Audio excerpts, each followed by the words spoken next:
Hey, hello, and welcome back to my Cold War Stories series. And today's lecture, in today's fourth lecture, I am going to talk about the Red Scare, the election of John F. Kennedy, and I am also going to talk about the Beta Pigs invasion. So I'm going to talk about these three topics in this lecture today. So anyway, I am going to talk about the Red Square. So the Red Square was basically the time in the late 40s all the way to late 50s. That was when the fear of communism was going to spread into the United States. And so, because if you remember, by the end of 1945, the Eastern Europe fell under the rule of communism and the Western Europe fell under the rule of capitalism. And so these two countries began to hate each other, basically, because they had different beliefs in those two ideas.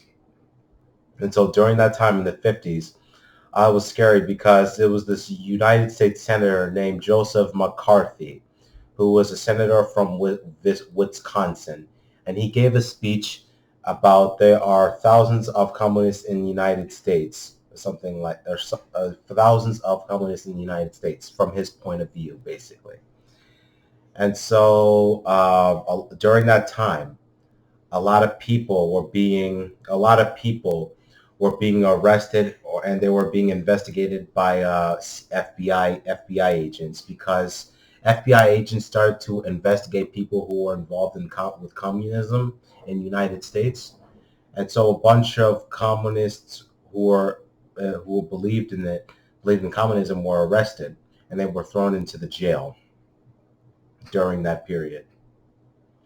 And they lost their jobs, and that caused them a lot of problems for themselves because of what they believed in. And there were some spies from Soviet Union were in America, and some of the spies in the United States were arrested and they were thrown into jail. And that's what the Red Scare was about. That's what the Red Scare was about. That was the fear of communism coming into the West, like the United States. And so, but by the late 30s, there was a small communist party in the United States, which I believe is banned now. And it was very small. It wasn't big like in the USSR was. It was very small. It wasn't like very popular at the time. I mean, it was at the time because that was at the time when the Cold War was still going on and the spread of communism at that time, because that was what was going on during that period. And so now I am going to talk about the election of John F. Kennedy, election of John F. Kennedy and his early presidency.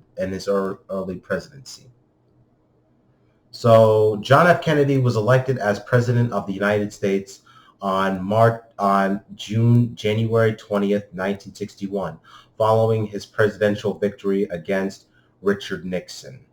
So I'm going to talk about a little bit about JFK's biography. So JFK, fully known as John Fitzgerald Kennedy, was born on May 29, 1917, at 83 Bell Street in Boston of Brook Lane, Massachusetts, to his parents, Joseph P. Kennedy Sr., who was a businessman and politician, and his mother, Rosie Kennedy. Kennedy's grandfather was P.J. Kennedy, who was a Massachusetts state senator, and Kennedy's mature grandfather was John F. Fitzgerald, who served as a U.S. congressman, and he was elected 2 terms as mayor of Boston. All 4 of his grandparents were children of Irish descent. So his grandparents' children, so 4 of his grandparents were of Irish descent, basically. They were Irish immigrants. And so Kennedy had one older brother who was named Joseph Sr., and he had 7 younger siblings: Rosemary, Kathleen, Eunice, Patricia, Robert, Bobby, Jean, and Edward Ted. So those were his 7 younger siblings, and he only had one old, and he had an elder brother. That was the oldest brother in the Kennedy family at that time, when the Kennedys, and even today, even the Kennedys are still around today. So they're in still politics today, to this present day in the United States. And so at the time, Kennedy lived in Brookline, Brookline for the first 10 years of his life, and that's where he attended the St. Ladine Church, where he was baptized on June 19th, 1917. And he was educated at the Edward Devotion School, which is located in Boston, the same place where he was born. And then in September of 1935, Kennedy went to London with his parents and his sister Kathleen, where he wanted to study at that time. But then ill health, he became sick, and he had to come back to America. He had to come back to America because he was sick. And John F. Kennedy studied at the London School of Economics, also known as LES, as his, and that's where his brother had attended that school too. And so at the time, I think it was in the late 30s, Kennedy also tried out sports like football and golf and swimming teams, for like sports and stuff. So that's what he did during his young life when Kennedy was young. And then also by 1939, Kennedy toured Europe. That's where he explored Europe. He explored the Soviet Union, the Balkans, and the Middle East. And he went to Czechoslovakia and Nazi Germany when he was touring Europe in the 1939. And he returned to London the same day when the Nazi Germany invaded Poland on September 1st, 1939, and that started a World War II, and that would last for 6 years. And then 6 years, 60 million people would die in the Second World War during that period. And so at the time, and he also ran against Richard Nixon in the 1960 presidential election to become president of the United States. And so Nixon was born on January 9th, 1913 in Yorba Linda, California. That's where he was born, the state of the United States he was born, and he was born in the house that was built by his father, Francis Nixon. Nixon's mother was Hannah Nixon, and Nixon had 4 brothers: Harold, who was born in 1909, and he died in 1933. The second brother was Donald, that was born in 1914 and he died in 1987. And Arthur, who was born in 1918 and died in 1925. And his 4th brother was born in 1930 and died in last year in 2019. And so and there's also another interesting fact that 4 of the 5 Nixon's boys were named after the king who ruled in medieval or legendary Britain. Richard, that was one of his, and that was Richard Nixon's first name. That was Nixon's first name, and he got that name and he was named after Richard the Lionheart, who was a medieval character in the Britain, from what I recall correctly. Young Nixon had attended the East Whiter Elementary School, where he was where he was the president of his eighth grade class. And so he was the president of the eighth grade class during that time when he was in that school, in the elementary school. That was basically like elementary, basically.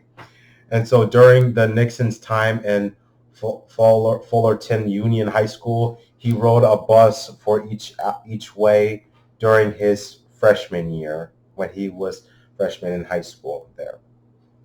And he received good grades, unlike the other historical figures like Adolf Hitler, well, Joseph Stalin, and Winston Churchill. They didn't receive good grades during that period. So after that, John F. Kennedy won the presidential elections, and so he was elected the president of the United States on January 20th, 1961. So approximately 4 months, approximately 3 months before the Beta Pigs invasion took place. And so shortly after he became president of the United States in January 1961, he received a letter. I think it was a letter or a message from Soviet leader Nikita Khrushchev, and he requested a meeting between the Kennedy and the Khrushchev. That would take place later on in June of 1961. He would meet Soviet First Secretary Nikita Khrushchev in Vienna. They would discuss about the future of Berlin and the testing of nuclear weapons. Basically, that's what they were. That's what they were going to talk about in Vienna during that time. And so next we have the Bay of Pigs invasion. So Bay of Pigs invasion was to overthrow the Cuban dictator Fidel Castro, who was in power in Cuba, who became the prime minister of Cuba in 1959, shortly after the removal of Batista, who was the president of Cuba. And following that, Castro became the dictator of the communist Cuba, which became the first country in the Western Hemisphere, and in the Western Hemisphere above the United States during that period of time. And so I'm going to talk about a little of the biography of Fidel Castro. So Fidel Castro was born in his father's farm on August 13th, 1926. His father was a veteran of the Spanish-American War, which took place in the year 1890s, in the decades 1890s. And he was a migrant, and his father was a migrant to Cuba from northwest Spain at the time. In 1945, Castro had begun studying law at the University of Havana. That's the capital of Cuba now, and then it was during that time. So 1945, that was towards the end of World War II during that time. But then 2 years after he was studying law at the University of Havana, in 1947, Fidel Castro joined the Party of the Cuban People, founded by veteran politician Eduardo Chavez. In June 1947, Castro learned of a planned expedition to overthrow the right-wing government of Rachel Trollu, a U.S. ally in the Dominican Republic. Dominica is a small country located in South America, and so he was the president of the University Committee for Democracy in the Dominican Republic during that time. And so Castro joined the expedition, and the military invasion consisted of 1,200 Cubans and exiled Dominicans to overthrow that government. And so they sailed from Cuba the Dominican Republic stopped the invasion under the U.S. under the U.S. Under the U.S. Pressure during that period. And so following this, Castro and many of his comrades were arrested and they were thrown into the jail during that time. So a year later, in 1948, Castro became interested and influenced in Karl Marx or Marxism, which is a belief which you believe in. And he also became interested in the writings of Lenin, Marx, and Engels, and he interpreted Cuba's problems as capitalism, because those were the problems to Cuba during that time. And so he overthrew the Cuban president Batista from power, and he became the dictator or prime minister of Cuba in 1959. And he would be dictator of Cuba for a long time. And shortly after he took over as dictator of Cuba, he began to have relationships with the Soviet Union, whose leader was Nikita Khrushchev. And they would have a relationship during that time because they were both communist countries. So prior to the Cuban Missile Crisis in 1962, the Americans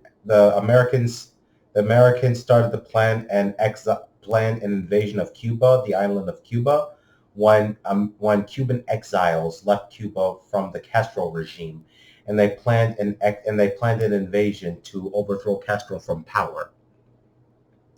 And so it was by between April 17th and April 16th, that was when the invasion of the Bay of Pigs begun, when United States Air Force started bombing. I mean, I'm not talking about like atomic bombing, just bombing the island of Cuba. And then the United States forces came to the Bay of Pigs, and they invaded that area, and they invaded Cuba, and they attempted to overthrow Fidel Castro from power. But then the invasion failed because Castro heard of this, and he sent his Cuban forces or Cuban army to defeat the Cuban exiles. And so some of them were killed, and some of them were either thrown into jail, and some of them were thrown into jail during that period. And so even after the Bay of Pigs invasion, there were some failed assassination attempts to kill the Cuban dictator Fidel Castro, and there was a lot of failed attempts to kill Castro during that period. But it failed. A lot of Americans and other people, they failed to kill Fidel Castro. There were a lot of assassination attempts on his life, and they failed.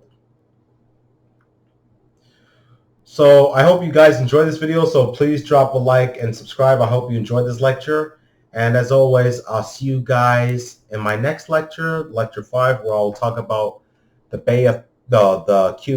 Caribbean crisis.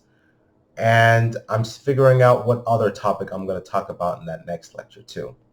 So thank you guys for watching this lecture, and I'll see you guys in the next lecture.